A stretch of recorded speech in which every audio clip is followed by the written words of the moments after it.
Pagbasa mula sa Banal na Ebanghelyo ayon kay San Lucas. Nang panahong iyon, pumaroon si Jesus sa Nazaret sa kanyang nilakhan, at ayon sa kanyang kinaugali-an ay pumasok siya sa sinagoga sa araw ng Sabat at tumindig upang bumasa. At ibinigay sa kanya ang aklat ng propeta Isaias. Binuklat niya ang aklat at nasumpungan ang kinasusulatan ng ganito: Ang Espiritu ng Panginoon ay suma sa akin, sapagkat pinahiran niya ako. Sinugo niya ako upang ipangaral ang mabuting balita sa mga dukha, upang ipahayag ang kalayaan sa mga bilanggo, at sa mabulag ang pananauli ng paningin, upang iligtas ang mga sinisiil, upang ipamansag ang isang taon ng biyaya ng Panginoon. Binalumbon niya ang aklat, isinauli sa katagpaglingkod at naupo siya. Ang mata ng lahat sa sinagoga ay nakatitig sa kanya, at sinimulan niya ang pananalita sa kanila.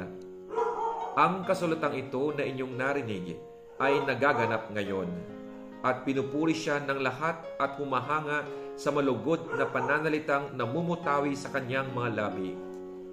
Kaya sinabi nila, hindi ba ito ang anak ni Jose? Ngunit winika niya sa kanila, tiyak na sasabihin ninyo sa akin ang kasabihang ito, Manggagamot, gamutin mo ang iyong sarili. Ang lahat na nangyari sa Capernaum na aming narinig ay gawin mo naman dito sa inyong sariling bayan. At idinagdag pa niya, tunay kong sinasabi sa inyo na walang propetang tinatanggap sa kanyang sariling bayan.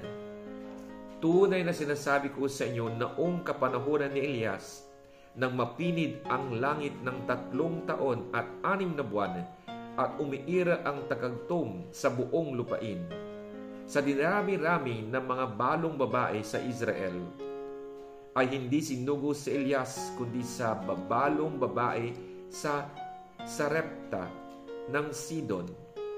Sa dinarami-rami ng mga kitongin sa Israel ng kapanahunan ni Eliseo ay walang pinagaling isa man sa kanila kundi si Naaman na Sidon.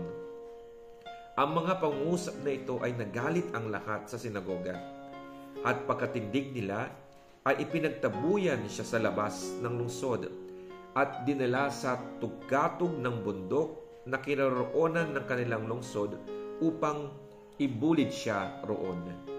Datapwat, nagdaan sa gitna nila at siya'y umalis. Ang mabuting balita ng Panginoon.